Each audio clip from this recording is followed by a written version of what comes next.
What's up and welcome to Champions of Lore, a show all about the kick-ass stories behind some of Idle Champion's coolest campaigns and characters. Every Monday at 11 a.m. Pacific Standard Time here on twitch.tv/CNE Games, or later on your favorite podcast service, B. Dave Walters and Erin M. Evans talk about all the Idle Champions lore you need to know about.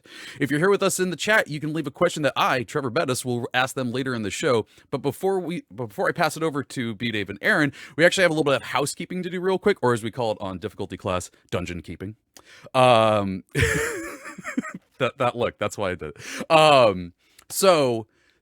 First off, the podcast version of this show, as we've talked about in the intro and outro for the last 3 or 4 weeks, is live right now. You can actually go to your favorite podcast service and find Champions of Lore in there, and you can listen back to all the previous episodes, as well as this one at 2 p.m. The way this is going to work is that every week there will be a unique code for the podcast. So we got the code down here right now that is for the live stream, and then we're going to have a separate code that is available for the podcast version of it. New podcasts will go up 2 p.m. The same Monday as they premiere. But right now, you can binge the previous 3 episodes as they went live right now. Listen to us at the same time. Just a cacophony of lore and sounds. Just put them all on. The other part for that is we actually have an email now. So if you are listening to this as a podcast and you're like, hey, I don't have time to catch the live stream, I'm busy that time of day, but I'd love to get some questions in to ask you all about lore, you can do that now. The email is championsoflore@codenameentertainment.com, and you can send in lore questions that had to do with the previous episode or something like that, and we'll ask them at the end of the show and see what kind of conversations we have about them. The last piece of dungeon keeping, yes, I'm still going to call it that, is that the next episode of Bardic Inspiration tomorrow, November 10th, will actually feature Hope LaVille, and they're going to make a song about Penelope Half-Pint, who we are also going to talk about today. So let's actually get into that. B. Dave and Erin, take it away. A cacophony of noise in lore should have been the name of the show, by the way. I feel like there was a really missed opportunity here. Yeah. Hi, good morning, Erin. Good morning, Dave. B. Dave. How are you? Tired. Yeah, exhausted from wonderful, exciting happiness. Yeah. No, there's there's a lot of emotions, a lot of feelings. I tell you, we are about to talk about Penelope Half-Pint, who is near and dear to my heart in particular, but I was telling them that I talked to Hope on the day of the election, and I was like, hey, you want to come on as a guest? And she's like, sure. And I was like, yeah, let me go talk to everybody about it and see if we can work that out. And then reality stopped making sense for a while. and now we're here. So now we're here. In the Forgotten Realms, right, there was the Spell Plague, and then the time after the Spell Plague is called the Wailing Years. I feel like we had maybe a Wailing Week where it's like stuff got seriously intense. Yeah. Maybe we don't remember all the bits of it. Yeah. It's we're on the other side now. It's true. Yeah. Yay, Spell Plague. Wait, no, hang on. Maybe wrong lesson. Yeah. That's the thing. Even it is in the lore. It's like something is terrible and then things are not terrible. Like the only time you're like things are great right now is when you look back to some halcyon days before they turn terrible, So although wait, I guess we didn't even say who we are. Although hello friends, hopefully you know who we are. So I will let you start with who you are, Erin of the Thousand Evans. Does it still say that? I almost kept it. I switched it back, but I almost kept it. Oh, hi, I'm Erin M. Evans. I'm the author of the Brimstone Angels Saga, which is a 6-book series set in the Forgotten Realms featuring twin tieflings who are also playable characters in Idle Champions, Frida and Havilar. Yes. Relevance. I was briefly, I don't know, it was like 4 years, so I guess that's not super briefly. But anyway, I was a Forgotten Realms editor, so I know a lot of random stuff. And I also play Cecilia on Dungeon Scrollers every Wednesday at 6:30 p.m. Pacific. I mean, yeah, there you go. Because we're all like, someday. While we're doing flexes, there you go. Yeah. B. Dave Walters, I play Freely, the lucky boy, the world's luckiest halfling on Silver and Steel, and honestly, pretty much anywhere people will turn on a camera and let me play D&D, who was also in Idle Champions, and I do a bunch of other stuff, and my show, Dungeons & Dragons: A Darkened Wish, Season 3, should be premiering this Thursday at 5 on the official D&D Twitch. Ooh. Notice I say should, but that's apparently how it's going. So yeah, and we're here to talk about some nerd stuff. We And might like still be slightly in the whaling week where everything's a little. again, Little I have rejected linear time and all the other lies of the before times. So I'm like, is it this week? Was it last week? Are weeks even a thing? I don't know. You know, What is but theoretically. So yes, Penelope Penelope! Half-Pint. Penelope, you know, hold on, wait a second. Here, look at this. I can wait, I'm stalling. Say something clever, Aaron. Oh, I'm yeah. stalling. Penelope Half-Pint might be the cutest character in this game. True. This is also how I learned what a chewinga was. I think I'm saying yeah, that right. chewinga. Yeah. Because like I had not heard of these before. Oh, I love chewingas. They're very cute. Oh, they're the best. I love having them pop up in games and just characters suddenly just like there's something moving in the bushes. Oh no! And then one of these little people come out and they're just like, oh my god! I must protect it and cherish it forever. They feel like they came out of like a Miyazaki movie kind of. Yeah, Right? totally. Like tiny little nature spirits. We could actually go into Little we masks. could look into some lore about them because they are in the Icewind Dale adventure. That is true. So you know they might be popping up around here. And It's they fun. seem to There's love that is Penelope. one of Freely's items you can get from him is a chewinga coin that he got from Penelope. Oh, Oh, yeah, that's nice. part of my own character's lore there. If I can't do the thing that I'm trying to do in the next 17 seconds, then we're just gonna roll with it. hey, it's okay. Nope, The audio it's not listeners will working. never know. That's true. That is true. That's why that's the joy of not using fillers. They don't hear the awkward. Yeah. That's bizarre. I don't know why it's not work. Well, what I'm attempting to do is the Penelope Half-Pint Champions of Lore gif is up as well, where hers that works the same as the one that I just had of Freely, but for whatever reason, Zoom's like, nah. No. And It knows you're not hope. that's not yours. oh yeah, it's true. It's like there is no hope. Uh, Yes.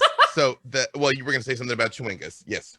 oh no. Or were you? Oh no. That's mostly what I've got. If you want to tell us more about chewingas, because I think you have more experience with them. Personally, I wanted to talk more about Penelope Half-Pint. I'm done Then stalling. let's do that. Yes. Yeah. So the reason why our characters are entangled is Penelope Half-Pint is a halfling druid. She started in Heroes of the Veil, then Beyond Heroes, and then Fire and Forge, and then now is on Silver and Steel with me. So my character Freely began as a one-shot guest. I was just supposed to like appear on like an episode of Heroes of the Veil, and my character showed up as a mind flayer, which I didn't know. So I got to talk like this the whole time. Ah, yes, I remember this voice. It's very convincing. It's Oh, very God. convincing. Did not gonna lie, didn't know how much I really needed to play a mind flayer till it happened. If you've watched Dungeons and Dragons: A Darkened Wish, which hey, I highly recommend, season 1 and 2 are on YouTube right now. Hey. Mind flayers played a heavy role in season 2. That's why. That's why. And because I was into it. No, wait, or was it season 1 they were in? Either way, I did a bunch You of mind guys should flaying. watch them both, Yes. so you can be sure. Yeah. True. So either way, but while I was this mind flayer, Penelope was the only one that was like really nice to me the entire time, because everyone else was understandably like, so what's up with the mind flayer? And we just hit it off, and we just had a good time. And then so when Todd asked me to come back, because Freely was a halfling the entire time, he got mind merged with a mind flayer, so he didn't know he was a halfling. And when I got changed back, the reason why Freely joined the show ostensibly was he was looking for Penelope because she was his only friend. Oh. So he Aw. came across space and time. It's like a wholesome Terminator, basically. So Nice. we're the halflings of action, and yes, she was a Circle of the Land druid. Now she is a Circle of the Moon druid. She is the sweetest bean. Her hair goes out and is big as she is tall. I'm not sure what her actual move is in the game. I'll have to look it up and see if I can find I out. actually have the things up chewinga about it. mask I know that she puts on. It's like we're like she tags people like, let me introduce you to my friends. Yes. Mm. So that if she can't kill them, she she tags them so other people will go after them? Her first specialization, you get to choose between keep your friends close, keep your future friends close. Everybody gets to be friends. It's my 3 favorite things I've read in here. Her second specialization is the minor eruption, and then hey batter batter. And then her ultimate ability is erupting earth. A fountain of crunched earth and stone erupt in the enemy's path. And then there's a lot of technical speak. Does a lot of damage. That all sounds exactly like her, which I will tell you, just to give you guys a little bit of the behind the scenes of this process of having one of your characters added to Idle Champions. The real world lore. Also, I don't know if we said you guys can submit questions about things. I know we're kind of free chatting here. I got some things. Perfect. And stuff. Yeah. Well, you guys know what's up, and we're going to talk about some other things too.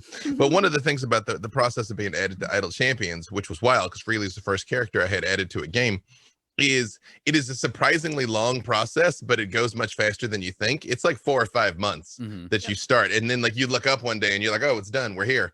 But Look at this adorable animation. Right, yeah. But they ask you some very specific questions about your character, many of which you haven't thought of, like things like what are things that are important to Freely, like physical possessions he's got. And I'm like, he doesn't have anything. He's just like does things, that was part of where the Chewingo Rock came from. And I think I might have told you all this story, but if you see his where are we here? His mechanical arm, we were quite a ways into animating a character. We were a ways into animating him, and he got his arm cut off on the show and got a clockwork arm. And I remember I messaged Dylan. I was like, hey, so cool. Don't freak out. But sort of got his arm cut off and has a clockwork arm now. Don't know if he's gonna get his real arm back. But if we could do that, maybe. And they were like, yeah, cool, no problem. And they rushed like so quickly to give him this clockwork arm. So good. Yeah, and in all the animation. Yeah. That is the thing I remember most when we played in that charity game, which is the first time I met B-Dave. I was playing Havlar, he's playing Freely. And that Havlar really likes that arm. That's a pretty freaking cool arm. She'd probably be even faster if she had a robot arm. We can work that out. I know people. I know people. I mean, don't get me wrong. I recommend keeping your arm. But if Frida jumps in head and goes, no, absolutely not. Are you scared? Come on. Like, all the cool kids have mechanical arms. Look, it's got a sword in it. Yeah. So it's that was the convincing part. So Penelope is she's this week's hero, right? Yes.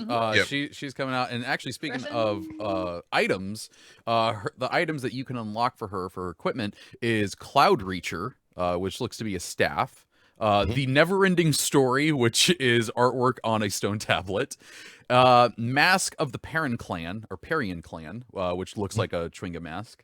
Then there's Penelope's Pea Pincher, which is a slingshot. Neverember's Fancy Acorn. That sounds cool. And then there's also Penelope's Bug Cloak, which is just, I love it. It's adorable. Yep. Neverember is like an ent she made friends with, right? I read this in her bio. Neverember. When you were playing? Well, the Neverembers are like they called Neverember and stuff out of I thought it was something about yeah, I know that guy. Yeah. I wrote a book that guy is with a cameo. I wasn't helpful than you would think. Well, only if there's something in it for him. Yeah, totally. But not getting blackmailed. That was the thing. I mean, he is kind of the Ventru of the Forgotten Realms. That's true. But it's I'll have to ask Hope. Don't let me say the wrong thing, because every time she's brought up Neverember, I legit thought she's talking about those people. Well, here, let me look, because I was reading the spotlight, and then I'll let you know, and then you'll. I'm like, look at you. I mean, I appreciate this. You're like, I'll read the spotlight. I'm like, I'll text Hope, but yeah. Yeah, I mean, which is faster? Oh no, yeah, it says right here, with friends that already include a treant named Neverember. Treant, sorry. And a clan of Chewinga that have adopted her. Why do you think the treant is named Neverember? So, do you think she's that? They're like, man, that's a cool name. I need a new You name. know, It's his secret love child, his secret half treant, half human love child. maybe he was the secret half treant the entire time. Oh my god! Dun dun dun. As a reminder to viewers and listeners, not all lore is accurate. You know what? Said maybe. I think there is a proud tradition in the Forgotten Realms of rumor, hearsay, and propaganda. So, you know, if you want to tell people that Lord Neverember is the love child of a treant, or that he has a treant love child, like, You know, like you're just doing Ed Greenwood's work. also, I feel like considering both you and I have added to the continuity of the Forgotten Realms, we have it within our powers to make that a thing. I will just write a rumor that Lord Neverember is part treant, or at least has given rise to treant offspring. Yeah, and that's it. Mm-hmm. People are saying. It's true. I'm hearing. Yeah. No, that's why I don't know if that makes us the best or the worst at this, Erin, because we're like, this is a thing. And people are like, that's not a thing. And it's like, I write it in the story thing now. You're like, oh, really? Because I read it is. Byline, Erin of the Thousand Evans. Yes. Yeah. A couple of things that we have so far in the question section is one, Garwar says Penelope's skipping animation is fantastic, and it absolutely is. I love it. Dracoven? I'm gonna go with Darkoven. 356 says the Twinga auto clicker in the in Idle Champions is great. So if you don't have that one yet, highly recommend it because it's adorable. And last night, oh god, Splotch the Great says Erin, loved the games that you GM'd this week. You're amazing. Just wanted to get all those out there.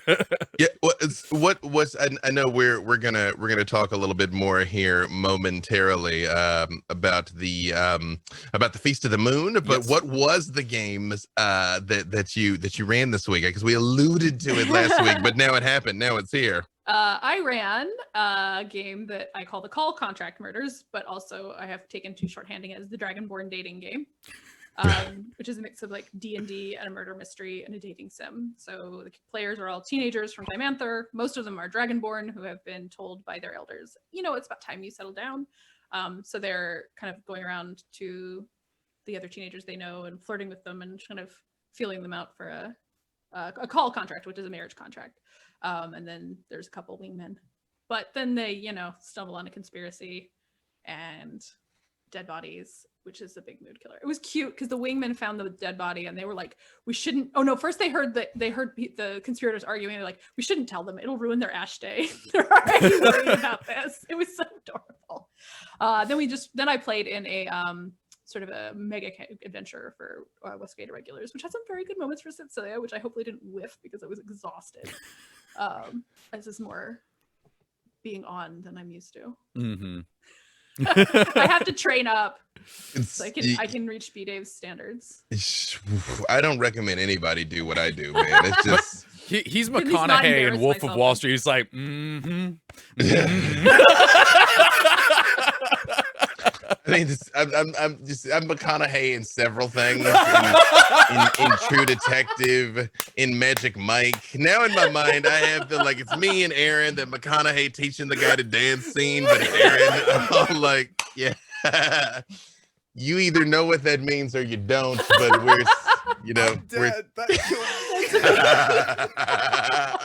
I'm like, no, get down here. Come on. You know?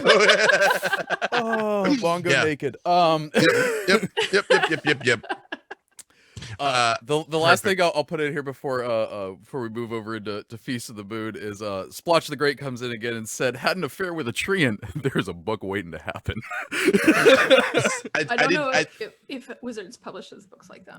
I mean, you just call it Splinters of Wood, a love story. Oh my god. I will say, if you want to watch the ridiculous Dragonborn dating game, the VOD is up on our Twitch channel. Do But it. Not now. Now Yeah, we're don't do talking it now. about- You're no. talking to us now. We're doing things. We're singing words. Yeah.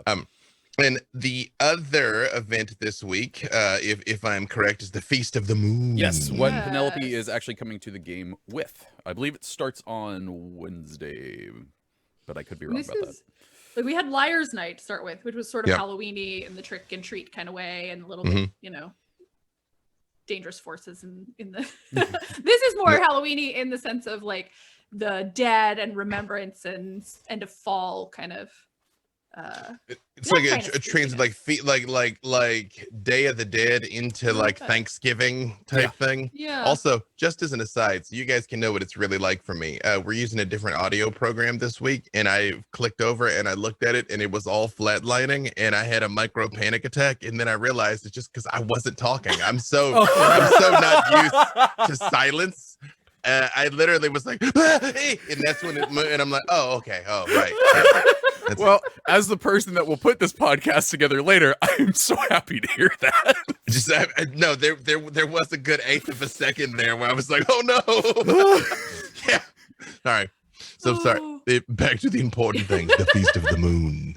I find this Erin, to your knowledge, because I know the way that time is measured in the Forgotten Realms is, of course, a little wibbly wobbly, and then arguably after 1479 they kind of stopped trying.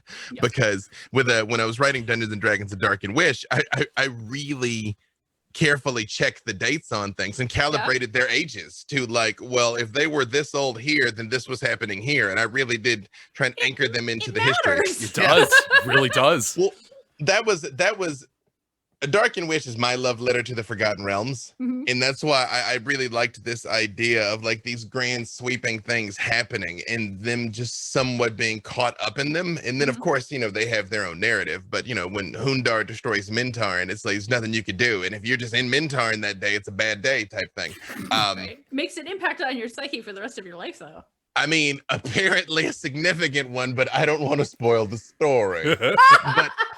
but I really tried to be like, well, if that happened in this year and this is how, and then you use kind of the geopolitics. And I mean, and of course it was vague on purpose to give not only room to tell other narratives in there, but rooms for people to play at their tables. But I'm not familiar if there's anywhere where there's just a straight up holiday calendar where you're like, these are the holidays of the realms, because I guess it varies. Is it? Yeah. I mean, so it's part of the calendar of Harptos. Yeah.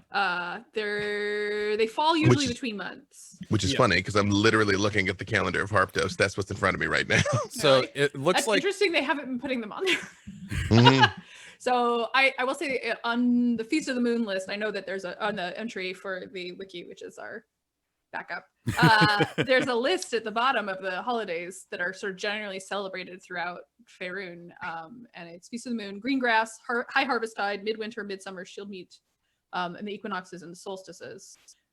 That's sort of the sort of long-term traditional ones, because now we have new ones like Liar's Night and stuff that I guess Liar's Night is regional too, because that's really just in Waterdeep. Oh, okay. So you do have all those regional ones, but so the big sort of like seasonal transitional kind of stuff is usually included on the calendar, although maybe not. Like Feast of the Moon falls between there's sort of those like in certain ancient calendars, like I know in ancient Egypt, the calendar has 360 days, and then there are 5 festival days, right? And so these are similar, that a lot of them fall between months. So like Feast of the Moon is between Uktar, which is the rotting. Sounds like a great month, right? Like Uktar, Uktar the Rotting seems like the most metal album ever. You're like, I'm listening to Uktar the Rotting. Also, if your friends answer you in that voice about what they're listening to, you have cool friends. You do. True. Yeah. And then Nightal the Drawing Down.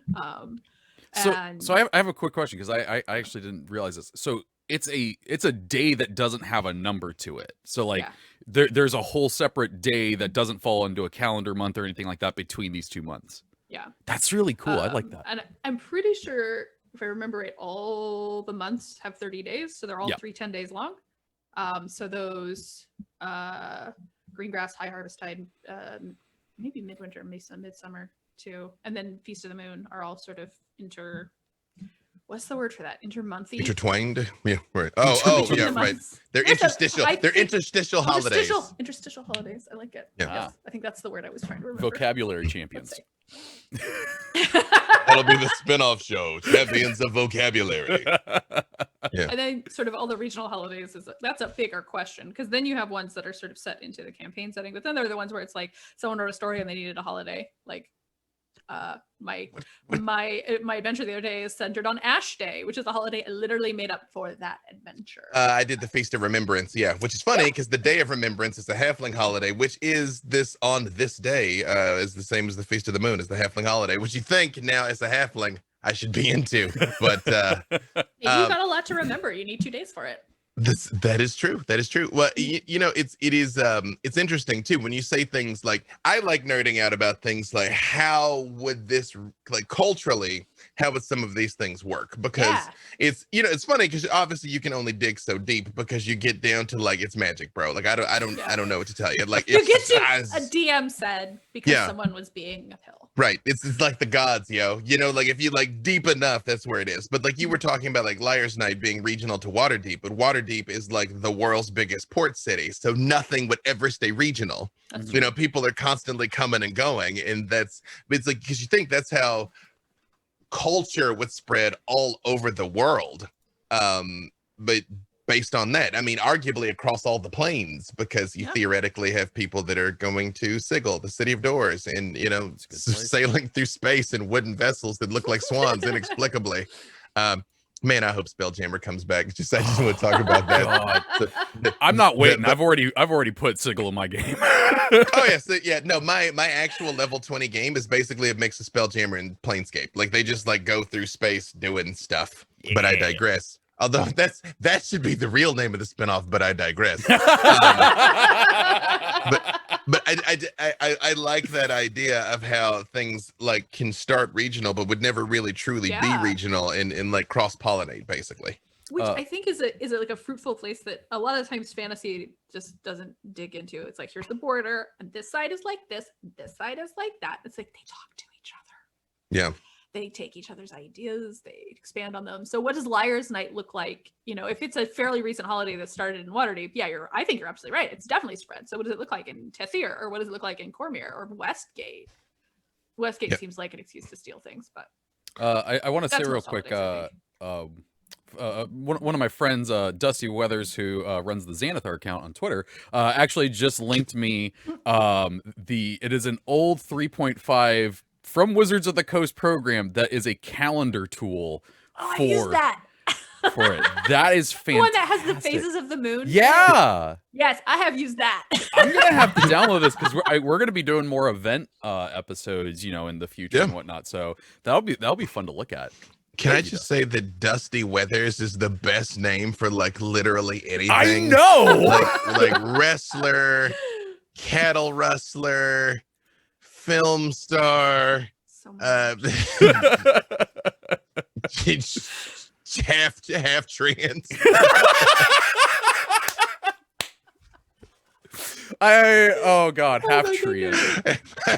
I mean, for those of you that don't know, like, I'm gigantic, basically. I'm some 6'9" or 2.05 meters for our European friends, so maybe I'm already half treant. Like, I've been thinking, I thought I was a Goliath, but maybe I've just been a half treant this entire time. What? A revelation? You all have helped me find myself today. Oh yeah, it all makes sense now. It all makes sense. Okay, but this Feast of the Moon thing is like, the game Idle Champions, which you should play from Codenames Entertainment, which has excellent characters like we've all got, and really dope events like the Feast of the Moon. Mm-hmm. You can be playing right now. You can be literally be playing right now. You can have it going. Make sure you put Freely in your lineup. Put Freely in your lineup. You know what? Share slots, right? They don't. Freely and Havlar and Frida don't share slots, right? I don't think so. I don't think so. Yeah. I'm using them right now. They can all play together. We need to like arrange our like ideal squad. We'll get Frida and Havlar. We'll get Freely. We'll get Penelope. We're not gonna get Erin. We're not gonna get Erin. I said it. Okay. Erin can't come. Yeah. He just gets us into too much trouble. Actually, okay, wait, Erin can come, and then we'll get Briv. We'll field our people. Jay does confirm in our little text document that they do not share spots. Frida and Havlar are in different slots, but Frida and Freely do share a slot. Oh. Uh oh. Might have to have a. I'm like friends. Friends, if I might implore you, first of all, I make everybody more effective. I have a group buff that I bestow. I shoot Eldritch Blast as well as Smite, and I have a delightful robotic arm in exchange for what? A person that summons a lot of imps that are apparently disposable. Oh, well, see, Frida doesn't have imps.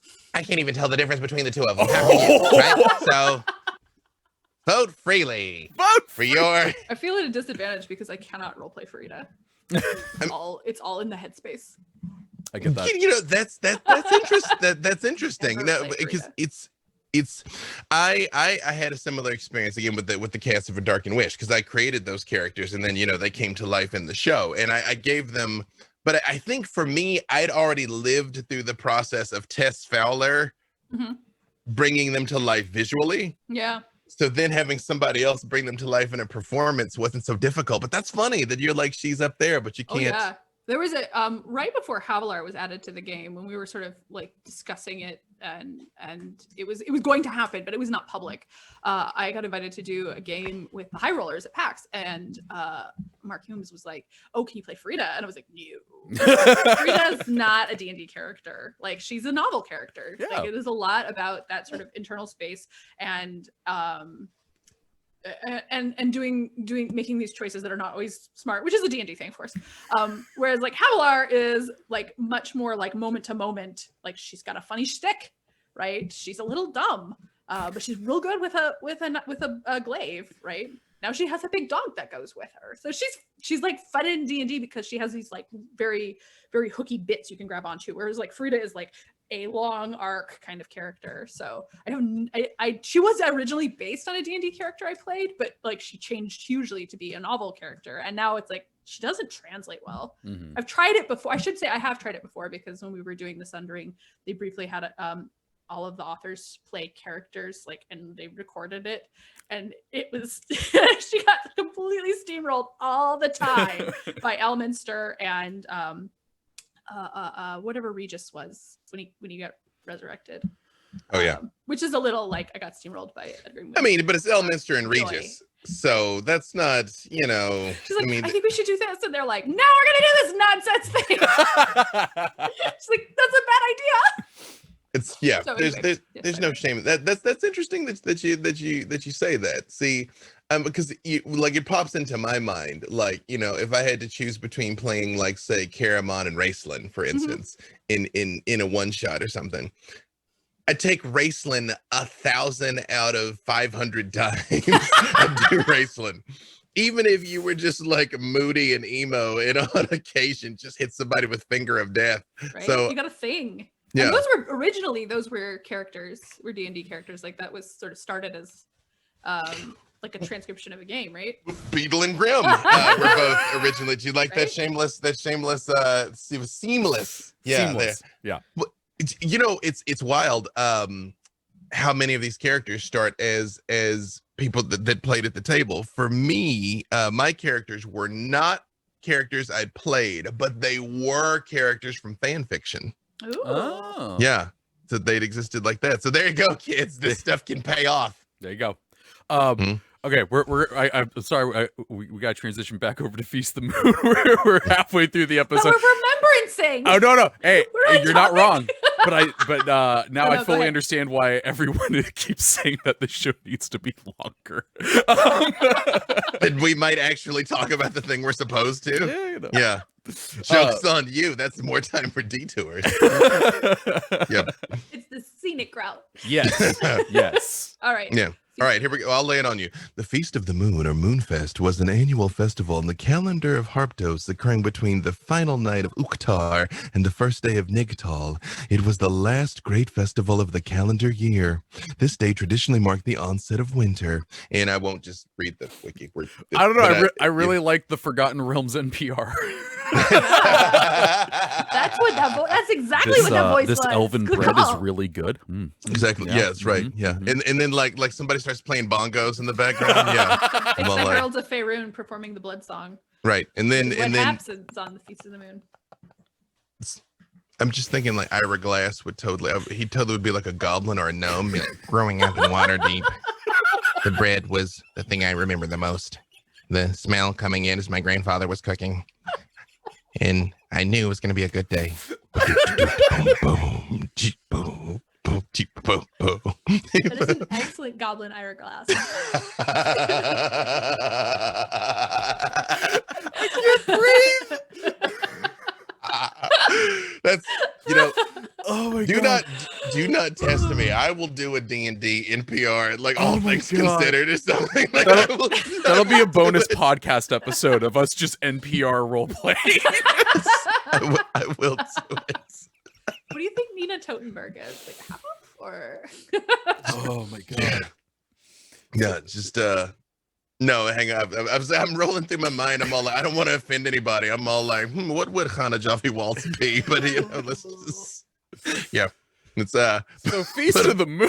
we're rememberizing. We're doing it now. We are doing the thing. Yes. Well, what the event relative to Idle Champions is arriving, yes, with Penelope being unlocked. But also some new other items and things are going to be available. Yes, for the peoples. Well, I think it's the stuff that they're picking up when they go through the event. I don't know specifically if there's anything extra coming to the game besides what you can get for Penelope. Right. Okay. But one of the things that I actually wanted to bring up was one of the parts of Feast of the Moon that I thought was really fascinating is the fact that it was a time for storytelling. It was time for heroic tales of all this stuff. So I thought it'd be kind of fun if we like told some epic stories of either our characters or our players' characters. That as a way to celebrate the Feast of the Moon. I super got one, but I don't want to go first because I think everybody expects me to be like, I got one. Well, I have a question. Okay. How are we defining heroic? Because I have my best 20 story, but it is the first time my paladin like really lied. Okay, I think heroic might be. She did save someone by lying. Yeah, I mean, like, okay, so I said heroic, but like, I think it might be more in tune of just like good stories of adventure, of stuff like that, of things that people remember fondly. B-Dave's got one. I can easily define heroism. Oh, All right. Heroism, the measure of heroism is the measure of sacrifice.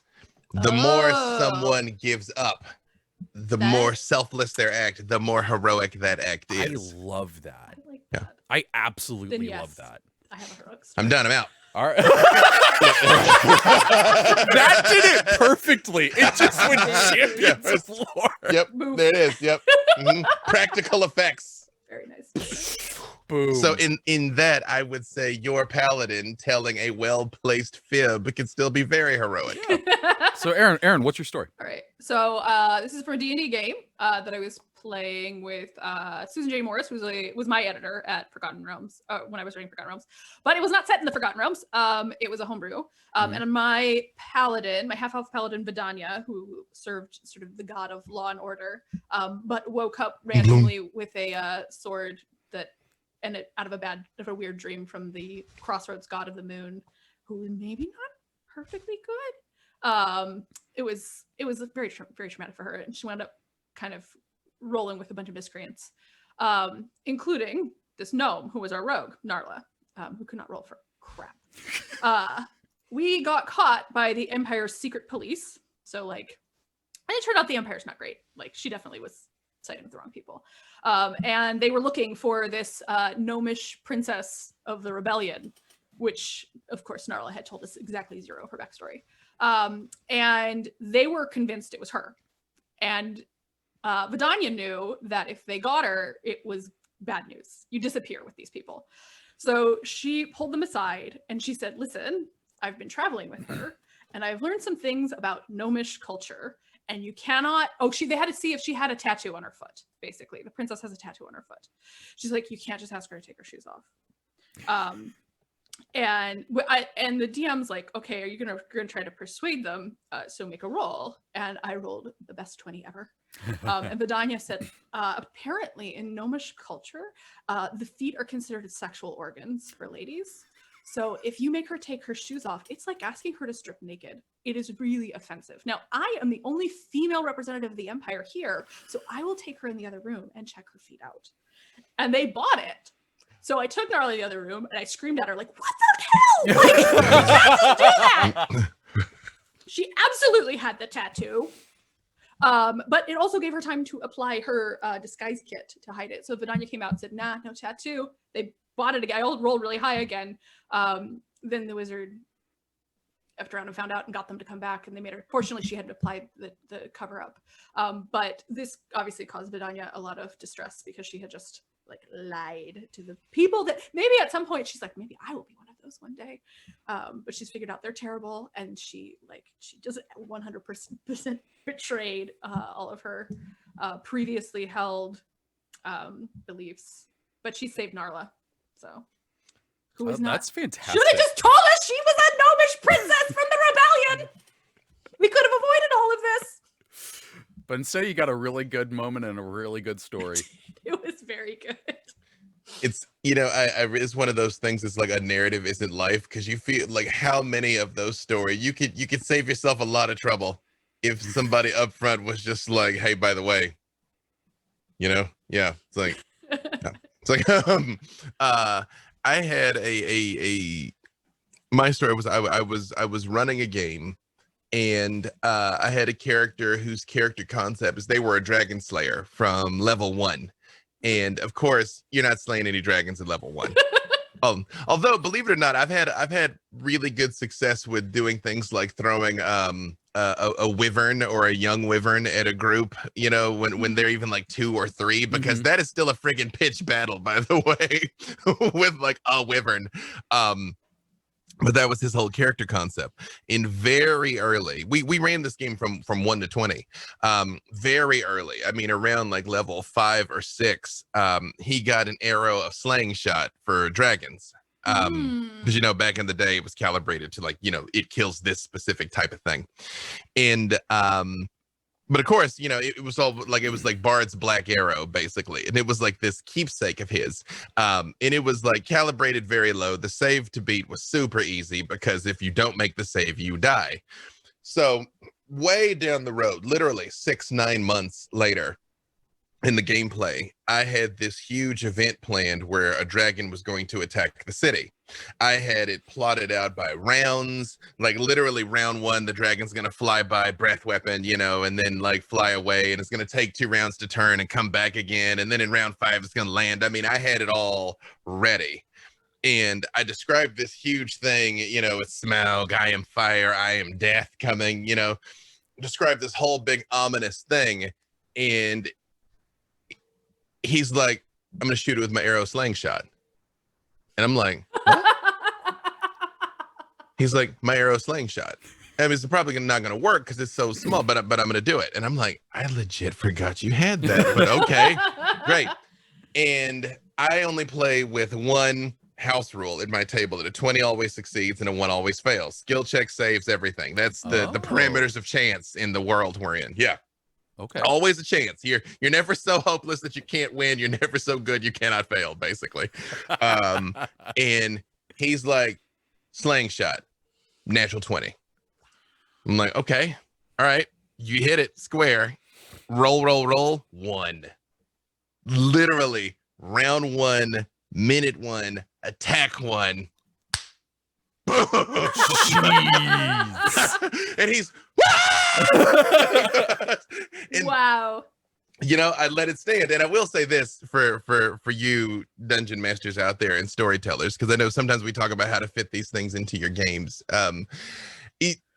I had a choice in that moment that I could have flubbed it, or there could have been a second dragon to save the encounter. But by shows up. It's so cool. yeah, like, you're like, well, there's two dragons. You killed the decoy dragon. You know? It cloned itself. Just what? Yeah. Whoa. It's an Echo Knight dragon. Now, yeah. But that'd be a neat thing, an Echo Knight dragon. But letting him have that moment was more important than having what I planned happen. You know? And we still talk about that. Like watching, I bet that felt good watching him get that excited and happy Oh, about it. yeah, no, the whole group, everybody just went crazy because of course you did. You know, you're like, yeah, it's what? Like that's statistically improbable. To me, fate says you drop that dragon, especially when you're the dragon slayer and have been. That was your arc the whole time. So it's like, well, there you go. There you and he's go. like, can I get the arrow back? I'm like, yeah, apparently. Apparently it's wedged in one missing scale. Apparently that's the thing. Yeah. Like hang that over your fireplace. Your hearth. That is pretty epic. So I will say this, B Dave or Erin, you guys could either of you come up with a plot hook for or adventure hook, because we're gonna try and do those again. Well, I mean, wasn't the parentage of Neverember the that's the hook. There you go. Both the parentage and the logistics involved. That's the plot hook. Yeah. There's clearly some child support that's been missing somewhere. Somewhere. It's true.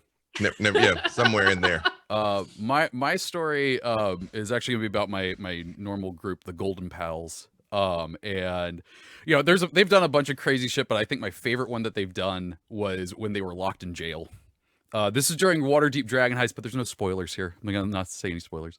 Three of them were in jail. So it was Leah, Uthal, and oh my god, it wasn't Herc. I feel really bad right now. Violet, that's my sister's character. So they're locked in jail. They have a very important thing. In the cell across from them is someone they've pissed off, who's part of the Zentarum, and she's mocking them the whole time. The fourth member, Herc, was drunk that night and didn't get arrested with them. And now he is with the three urchins that they've befriended, who also have a baby owlbear. And so amazing. Yeah, the kids are like, oh, we gotta go. Oh, by the way, the players that are in jail are playing the kids right now. They're like, we gotta go save your friends. And he's just like, yeah, you guys are kids. I'm just gonna go do it on my own. I'm not dealing with a bunch of brats. And so he leaves. The kids go to try and do it themselves. An assassin walks into the prison and tells them to give him the magical thing they have, or he is going to drop this necklace of fireballs. And they're level 4. And I love putting my players in situations that I don't know how they're going to get out of. And so what ended up happening is the kids got on the back of the owlbear and pulled themselves up to look through the window of the jail. And one of them thinks he's a wizard, so he's trying to cast spells, but nothing's happening. And then Herc, the fourth guy, comes in and uses one of his abilities to go into the astral plane to move somewhere. So he does that, moves behind the assassin, hits the dude with his mace. He drops the necklace of fireballs. Violet, who's a halfling, shoots out and grabs them through the bars before they hit the ground. And then a fight starts happening while they're in jail and out of jail. And then one of them, I can't remember who, the kids have climbed through the bars at this point. She yells for the kids to run towards them. As they do that, she throws one of the fireballs at the wall, explodes it. They all do a prison break after killing the assassin, but then the Zentarum chick jumps out, grabs one of them, knocks him to the ground, and takes one of the pieces of rubble and holds it over his head. And then the bard used command and made her stop what she was doing and go turn herself into the guards that were running down the hall. Wow. And then they got on Leah's flying broom and got out of there. It was nuts. It was one of my favorite sessions they ever did, and I had no idea how it was going to go. I mean, that's the best for me. I will make sure that I know at least one solution to their problem, and then I make it as hard as possible, and then drop them in a meat grinder. You know? I'm like, as long as I know the meat grinder's got an off switch right over there type thing, then I'm like, here you go, good luck. Well, the thing that I love doing with this, I love the one way I know they can get out of it is by them doing the thing they don't want to do. Like, in that situation, if they had just given him the thing, he would have walked out of there and they would have been fine. Yeah. But I love seeing how they decide to get out of it. And the Golden Pals always end up pulling some kind of bullshit. We call it the Golden Pals bullshit. Wow. It's nice consistency. Yeah. You know, trademark. Trademark, right. Yeah. I am prepared to bestow a plot hook unless, Erin, if you've got, because there's nowhere is it written that we cannot bestow 2 plot hooks. Okay, that we got is 2. Fair. Ooh. Yeah. I wouldn't hear yours. Special episode. All right. I don't know that I have one, so don't get excited for 2. So the Feast of the Moon most of the fighting takes place between the harvest time and the winter, and the Feast of the Moon is calibrated to about the time that all the soldiers would have been coming home, which means the right after that the spirits of the dead soldiers would have been coming home also, which is why this is kind of this time of remembrance. So the plot hook is you have to help a battalion of lost soldiers find their way home. Ooh, I like it. Mm-hmm. Ooh, I like that a lot. Their ghostly compatriots. Spooky. That's fun. I want to play that. Well, before we wrap up the show, let's go through some of the questions or just comments, because I don't actually see a lot of question marks. Everybody's telling their stories. No, let's see. We'll say if you tweet out your favorite story, you can tag me in it. I'd love to hear it. Yes, Same. please do that. Hashtag it Champions of Lore if you can. Mm-hmm. So Lauren, Westgate Regulars one, because I just thought of one that's a little more current, but I'll tweet it. It'll be fine. Oh, It is. Obo Lauren says, I literally use the Faerun calendar to keep track of what day it is for my players, which makes it funny when they talk about being adventurers for years, and I say, you've known each other for like 3 months. So, first of all, shout out to Obo Lauren. my She did the goodness. Trash Snacks game this past weekend, which you should watch the VOD of because it was incredible. She's incredible. She's the best person on the internet. But we had this exact experience on Silver and Steel, she's on that show with Hope and I, where we're like, we've been at this like 4 months, and then you count up your long rests. So we're like, it's been 10 days. It's been a good week and a half. A good week. Yep. Which I always love. We have this idea of like these like grizzled old adventurers, but really it's like 6 months. Yep. It's like 6 months from level 1 to level 20 of just like hard work. I'm gonna get these two out just because they make me chuckle. Pro Slacker Nifty says Dusty Weathers, Private Eye, and Vancouver by Night says, now welcome, star of stage and screen, Dusty Weathers. I had to do this because those made me happy. Splotch the Great says, is it just me, or do these months sound like evil demigods? Uktar the rotting, Buktok the drawing down. Like, That's what I'm saying. I'm like, kablah. Yeah. Mm-hmm. Let's see. Vancouver by Night is back. He said, could have avoided all of this is what officially D&D subtitle is. Yeah. Right. Could have just stayed home. Mm-hmm. Let's see. Netherwave 83 says chickens are kind of dinosaurs, which are sort of dragons. So chicken stomp. So let me hang on. Let me tell you when I was in Tobago, Trinidad and Tobago, they're dual islands. Just culturally, people don't have fences. It's just not a thing they do for whatever reason. So there's just tons of stray dogs everywhere. They're very friendly, but they're strays because they like people get dogs and the dogs just leave. So they're very domesticated. But also, lots of chickens escape. So there is a population of feral chickens. I have never seen hatred in the eyes of another living thing than I have in those wild chickens. They are dinosaurs. And like they're like Legend of Zelda got it right. And they're like small and they're like super muscular. And like if they hide under like bushes and stuff, and if you like look down at them, they're like, I triple dog dare you to reach under here and try and pick me up. I'm telling you, I was like, those are dinosaurs. That's what that is. Like it's just that like, you know, vaguely happy to be here vibe that most chickens have. No, no, the heart of a monster still beats in their chest. Yeah. The last two I have, Vancouver by Night one more time. Regis Philbin was resurrected. He was a lich the entire time. Think about it. Wouldn't Lich Regis be the missing piece of the puzzle for some of the things that have happened over time? Regis from the Companions of the Hall, and his Spider Paraffin was what he was named when he was reborn. But I'm really enjoying right now picturing Regis and Kathy Lee, like, but he's just a lich. It's just like, and our guest this week is Deathward. Never mind, we have no guest this week. True. Yeah. It's like, and our guest this week, jaw falls off. Sorry about that. Had a good burger today. yeah. And last but not A least, good burger today. last but not least, Like, that's where Kathy Lee goes. Like, Litz Regis' jaw fell off, so let's talk about steak. But I mean, I guess that's how those daytime shows are. So after the water deep NPR, you know, we'll have to do like Neverwinter talk show. Speaking of which, Omega Sparkle with the last one I'm going to read off says, "Can we get a Forgotten Realms ASMR as well?" Hey everybody, welcome to the Forgotten Realms. Oh no, it's Mind Flayer Day. Yeah, we're going to be doing a little bit of brain eating, so if you're not into that, you might want to turn off the microphone before we... I love this damn show so much. remember, Encephalithid loves you, and the Ultra Brains know what is best for you, so don't fight it. Just give in.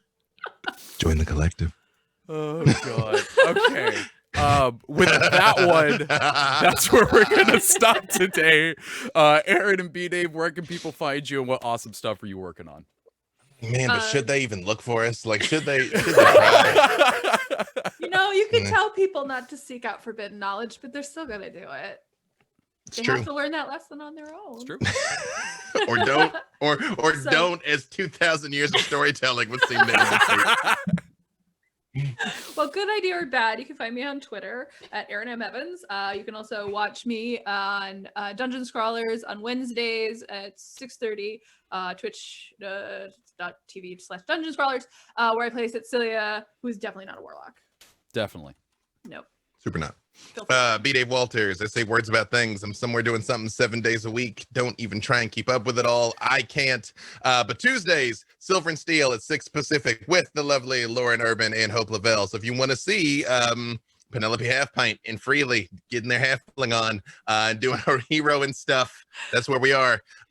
Thursdays, Ascension in the morning, hopefully Thursday at 5, if not this week, maybe next week, 5 p.m. Dungeons & Dragons Dark and Wish Season 3 returns, and I do like a bunch of other stuff, and really I'm just a herald of the House of the Thousand Evans. That's got to be your we could hope for. That's got to be your autobiography title there, The House of the Thousand Evans. I like just that with just a big I used to joke what my tombstone would say, or what my my biography is, Mother of Dragonborn. But yes, that I like better. I love it. We'll just keep adapting. But wait, important point of clarification, because of course we want to know where we can find you, Trevor. But important point of clarification. Does your son have like a fantasy middle name that could like be a stand-in for a Dragonborn name, Erin? Like, is his middle name like Arathis or something like that? So my older son's actually goes by his middle name, because in my husband's family, all the firstborn sons have the same first name. They just have a different middle name. So my husband goes by his middle name, and my son does too. His name's Idris. I love that. That counts. That counts. Kind of. I actually had an author, but I also, as long as I'm mentioning him, I'm gonna say happy birthday. His birthday is this week. Happy birthday! He's 9. My youngest is turning 10 on Wednesday. Hey! Oh my God, that's Idris's birthday! What? 11/11!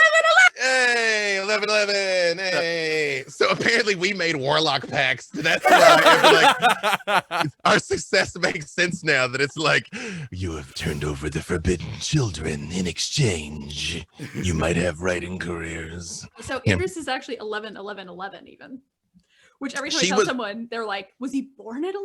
I'm like, "I would have let Kaylin was. She was born at 11/11 at 11/11 on 11/11. But so her birthday's 11/11/10 at 11:11 a.m. What is happening? Do we need to introduce our children to each other? But I mean, I don't know. But they might bring ruin to the worlds of men if they do that. We either have to make sure they meet each other and fall in love, or never let them talk to each other. Ever. Like never. Yeah, because like they're just gonna like look at each other and be like. Now I don't want to show it to them, because he is definitely in that is disgusting. Kissing is the grossest. Why would you even joke about that, Mom? Like a bell is gonna ring, and just like you were just gonna hear a disembodied voice be like, "The pact is sealed." Okay, sorry, Trevor. No, you're fine. I loved all of that. That was fantastic. I will say real quick, there's someone in the chat named Hope of the Valley, and I think that is that Hope Lavelle. Do you know if that is? You know, I actually don't know. I saw that username I'm going to assume earlier. it is, and Hope of the Valley. If you're not, well, you get to be for right now. But if it is Hope, she said, "What a great show! Thanks, guys, for lighting up my day." I mean, that sounds like something she would say, but I don't know. That's either way. we'll just do that right now. I've just also she never likes to point this out, but she sang the intro for Beyond Heroes and Silver and Steel. So when you hear the voice singing, that is Hope Lavelle singing. I love it. But yeah, I am Treavor Bettis. The only thing you can really catch me on is well, there's a lot of podcasts, but D&D wise, difficulty class podcast every Friday. We also do Previously On, which is in the same thing where we talk about our games and whatnot on Saturdays. But yeah, that's gonna do it for this week's show. Thank you to Jay for moderating in the chat, and thank you to Codename Entertainment for letting us talk about some D&D. If you missed some of the show, you can listen to what you missed at 2 p.m. today when it goes up as a podcast. Be sure to go check that out, subscribe to it, leave reviews, because they do help so we can get the show more noticed and whatnot. And yeah, 2 hours. Yeah, That's true. all clamoring for. Yeah. It's Yeah, you know, hey, we are servants of the people. What can I send say? in that feedback. If you guys want more of the show, send in the feedback and let them know. And we'll see what we can do. If you are live with us right now, just as a heads up, there won't be any improvised champions today. That's being postponed until next week. But if you're not live with us right now, we'd love for you to be here next week, 11 a.m. Pacific Standard Time, twitch.tv/CNE Games, and you can ask all your questions and have some fun with us here. But I think that is going to do it. So thank you everyone for watching and listening. Champions out.